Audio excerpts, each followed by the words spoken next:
खबर यूपी के झांसी से है, जहां लोकसभा चुनाव के मतदान के 48 घंटे पहले समाजवादी पार्टी के कद्दावर नेता और गरौठा के पूर्व विधायक दीपनारायण सिंह यादव ने आम मतदाताओं से अपील की कि वे इस बात का ध्यान रखें कि उनका वोट ही 5 साल तक समाज और उनकी खुद की तस्वीर को बदलता है।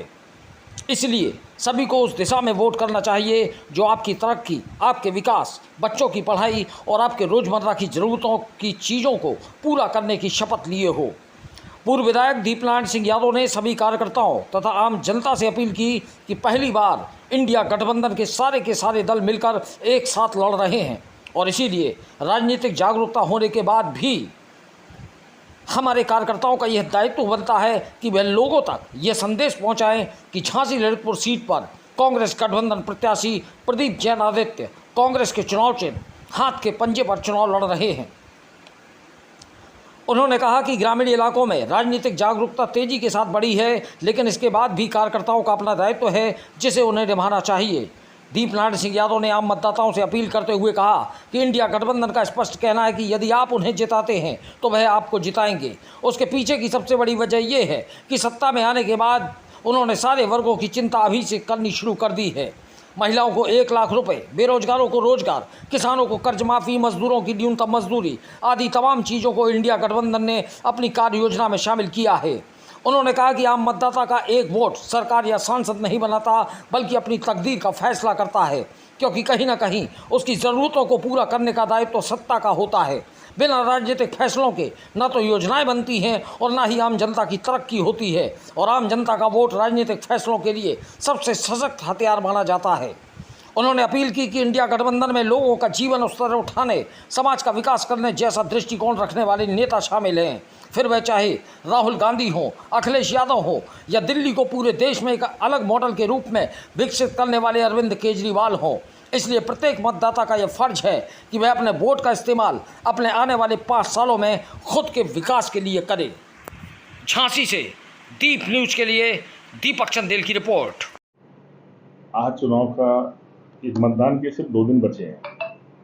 मैं अपने सभी इस पार्टी के कार्यकर्ताओं साथियों से अपील करता हूं कि इन 2 दिनों के अंदर आपको कुछ जनसंपर्क करना है, लोगों से मिलना है, लोगों को अपने प्रत्याशी के विषय में उनका क्रमांक बताना है, चुनाव चिन्ह का प्रचार करना है। वहीं गठबंधन के जो प्रत्याशी लड़ रहे हैं जिन सीटों पर बगल में, उन सीटों पर कांग्रेस सभी साथियों को ये अवगत कराना है कि वहाँ झांसी ललितपुर सीट पर प्रत्याशी प्रदीप जैन जी उनका चुनाव चिन्ह बन गया है। मैं इसलिए ये बात भी कर रहा हूँ कि वैसे तो बहुत अवेयरनेस है, गांव में लोगों को सब पता है, और मैं सोचता हूँ समाज भी बहुत इस मामले में, पॉलिटिकल मामले में बहुत जागृत हुआ है।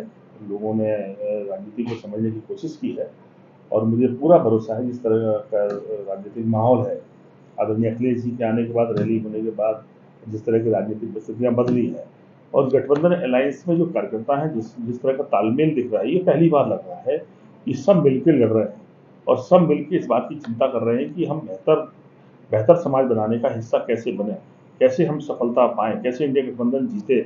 इसकी चिंता हम कार्यकर्ताओं से लेकर नेताओं के बीच में है। लोगों का साथ है, सहयोग है, मुझे लगता है सफलता मिलेगी। दोनों पार्टियों ने अपने अपने घोषणा पत्र जारी किए हैं। संयुक्त जो सार है घोषणा पत्र का कि हमें किसानों का कर्जा माफ करना है, आदरणीय अखिलेश जी ने कहा हम अपनी माताओं बहनों को लखपति बनाएंगे। लोग अभी कुछ देकर मदद करने की कोशिश करते थे, लेकिन पहली बार एक ऐसी बात सामने आई है कि हम उन्हें स्वावलंबी बनाएंगे। उनके पास कम से कम ये देश उनका है, देश बनने का ना, ये आदमी जो है देश का हिस्सा है, तो उसको जो व्यक्ति को अगर हम खुशहाल नहीं कर सकते या उसके रास्ता निकालेंगे तो समाज कैसे खुशहाली पर जाएगा। तो जितने भी हमारी कार्य योजनाएं बनी है, जो बजट का हम 70% पैसा गाँव को खर्च करेंगे, कैसे हम रोजगार उपलब्ध कराएं, कैसे हम उद्योग स्थापित करेंगे, उसके लिए पॉलिसी बनाएंगे। क्योंकि अभी जो चीज़ें चल रही हैं उस पर उनकी बातें तो बड़ी हैं, पर ज़मीन पर काम हकीकत में वैसा नहीं है। लोगों ने इस बात को महसूस भी किया है। लोगों ने बड़ी उम्मीद से कभी भी किसी को बनाया हो, लोग बहुत सारी उम्मीदें और सपने जोड़ते हैं। लोग अपने वोट से किसी एक को सांसद बनाने की लड़ाई नहीं जीतना चाहते। लोग सोचते हैं इन 5 सालों में अपनी जिंदगी बदलनी है हमें। और मैं भी कहता हूं लोगों से कि आपके पास वोट के अलावा कोई दूसरा बड़ा अधिकार नहीं है। आपके दिमाग में ये कन्फ्यूजन हो सकता है कि विकास का रास्ता और तरक्की का रास्ता, बच्चों की पढ़ाई का रास्ता या कोई और तरक्की के रास्ते कहीं और से निकलेंगे। ये सबसे बड़ी गलतफहमी है। सारे रास्ते कहीं ना कहीं जिंदगी के सारे सवालों की जो परेशानियां है उसके समाधान कहीं ना कहीं राजनीतिक फैसलों में जुड़े हैं, क्योंकि आपके पैसे से ना केवल आपका वोट किसी को बना रहा है, आपके पैसे से सरकार को चलना भी है। आपको सिर्फ एक लड़ाई जीतनी है कि जो आपका पैसा सरकार के पास आ रहा है वो आपकी प्राथमिकता, आपकी तरक्की बन जाए, आपकी परेशानी कम करने वाली बन जाए।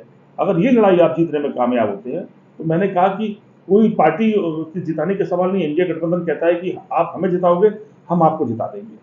आपके साथ बहुत वर्षों तक बहुत सारी बातें सुनी है। अखिलेश यादव की हमेशा कोशिश रही है कि बजट का एक एक पैसा लोगों की तरक्की की वजह बन जाए। आप उन योजनाएं देखो, बच्चों की फीस माफ कर देते हैं, ड्रेस दे देते हैं, कन्या विद्याधन लेकर आते हैं, माताओं बहनों को पेंशन का इंतजाम करते हैं, सड़क ऐसी बनाते हैं जिस पर कीड़ उतर जाए। मैंने कहा हर कोशिश, आप बजट का 70% पैसा गाँव पे खर्च करते हैं, लोहिया ग्राम, मेडिकल ग्राम लेकर आते हैं, कैसे हम गाँव खुशहाल बना दें, कैसे गाँव के स्कूल को हम अच्छा बना दें। मैंने कहा जो उनकी सोच थी लैपटॉप देकर, उन्होंने गरीब किसान मजदूर का बेटा लैपटॉप नहीं ले सकता, हम उसे लैपटॉप देंगे, उसके सपने को पूरा करेंगे, उसकी कोशिश का हिस्सा बनेंगे। तो मैं कह सकता हूँ कि जो उनकी छोटी उम्र के बड़े प्रयास थे वो आज भी मिसाल के तौर पर बने हैं, और लोगों का जो रुझान है वो उनके कामों की वजह से है।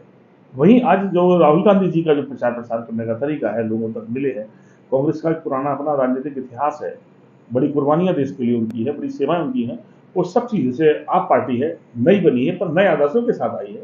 केजरीवाल जी ने नए नए तरीके से राजनीति की है और लोगों को उसके सारे रिजल्ट कैसे मिले, बच्चों की पढ़ाई बेहतर कैसे बना सकते उसका रिजल्ट दिए हैं। तो जो अलायंस के दल भी हैं वो जमीन पे काम करके अपनी पहचान स्थापित की है। तो मैं कह सकता हूँ कि जिस तरह के राजनीतिक हालात में सफलता मिलेगी, और हम वहाँ पर नालंदा शहरवासी हमारे जन्म भूमि से लड़ रहे हैं, सफलता पाएंगे, यहाँ पर बीजेपी जीतेगी।